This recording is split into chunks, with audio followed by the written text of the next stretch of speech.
Hello everyone, let's discuss about Ode for Music. Gray wrote his Ode for Music in 1769. The poem is an occasional piece. It was written for the ceremony's occasion of the Chancellor of Cambridge installation ceremony. The Duke of Grafton was elected the Chancellor of the University on 29 November 1768. Gray wrote this ode in his honor. When Gray wrote this ode, he informed to Wharton, I must comfort myself with the intention, for I know it will bring abuse enough on me.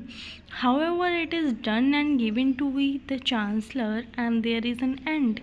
The abuse of Gray's political flattery of Grafton duly came from Duke's political enemies, and the critical response to the poem started pouring both from friends and foes. Richard Cohn, a contemporary of Gray, thought that the ode was well said and performed, but charged with absurdity. When the ode was published, Gray's name did not appear on the title page. He perhaps did it to indicate that he was not particularly proud of the piece. Gray always regarded the writers of his ode more as a duty than a genuine expression. Gray himself said, I don't think those verses are by nature doomed to live but a single day. They prolong only means of newspaper parodies and witless criticism. However, Coleridge thought that there is something very majestic in Gray's installation ode. The poem opens on an impressive note, like any other ode of Gray. This ode too is highly learned. It carries in each phrase a reference to earlier masters of poetry, and the very first stanza of the ode indicates the wealth of illusion. The poem is going to incorporate with its fold. Only the very learned reader can admire the elusive words.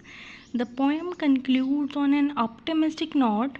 It foretells a glorious future for the new king and the chancellor of the University of Cambridge. Gray weaves a piece of hope and prayer in praise of his patron. The ode can be condemned as an attempt to flattery, but its quality of poetic composition cannot be undermined. If the occasion of the ode could be forgotten for a moment, the poem does not compare poorly with any other attempt by Gray or any other poet. The poems apart its melodious movement, its stately march, and its classical refrain call for an appreciation. Thus, we can conclude that Gray's poetry has a charm of its own. We come across in his poetry the virtues of both classical restraint and romantic individualism. Let's see Gray's another poem, Ode on the Spring. It was written in 1742, and James Thomson poems called Seasons. Gray inspired from writing ode from him. The opening stanza of the poem is marked by both neoclassical characteristics and romanticism of the poet. The time of spring is described as the rosy bosoms are, the nightingale and the cuckoo sing songs, the sky becomes free from clouds of winter and looks blue, cool winds blowing by which sweet smell of flowers scattered all around. Then the poet imagines himself sitting near the bank of river. He is thinking about the loud noise raised by city crowds, also thinks upon the littleness of the city dwellers who feel very proud of their wealth and status.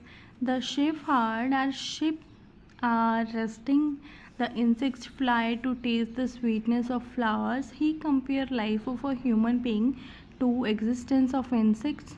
All the insects look busy and seem to be carefree. They have only a short life to live. Some of them would get killed by accident, while others would die a natural death.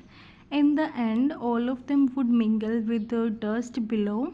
The poet imagines that insects heard his remarks about them and they give him a reply. They tell him that he himself is no more important than a lonely fly. He is no longer a young man. The spring of his life has already ended. But they, means insects, are enjoying the pleasure which spring has brought. The another ode of Gray is Ode on a Distinct Prospect of Eton College. It was written in 1742. The subject of this poem is the way we remember our past as seen through the eyes of youth and how it feels to go back and relive them. Standing at a distance measured in years, the speaker observes Eton College, its ground and its environment, which include Windsor Castle across the Thames River. It was that environment in which the poet spent his childhood without worry of career, without any pain. The poet thinks, what if he is about to return to his youth to enjoy a second spring? If Thames River were a person, the poet asks, which young fellows swim in the river? Which one keeps capturing insects and which one play a game of ball? Some students are hardworking, others bold adventures. They loved liberty and wanted to cross the boundaries of world. Some try to rise high in life, but when they attain the glorious height, they are laid down by great fate. They have to face a lot of disrespect. They are forced to cry silently. Then the poet talks of the old age. In old age, man becomes physically weak. He is surrounded by many frightful diseases. The poet calls them companions of death. If he has to face poverty, he becomes both physically and mentally weak in the old age. At last, the poet tells about the fate of man. He says that man is born to suffer. He has to bear his sufferings himself. The kind hearted people feel sympathy for the sufferer. One should not try to know about one's future. It would bring pain and misery. Worrying about future snatches the happiness of the present. Therefore, the state of ignorance about future is happiness. The knowledge of it is a folly. Now let's see the writing style of Gray. It is very important for us to know about the writing style of Gray. Gray is considered as a transitional poet because he introduced in his poetry some of the new themes that were characteristics the early romantic age. Two of the most relevant are the simple country life and humble village people, and thus he clearly rejects the typical content of classic poetry, but at the same time he combined these new trends with a writing style that shows his belief that everyday language was not appropriate for poetry.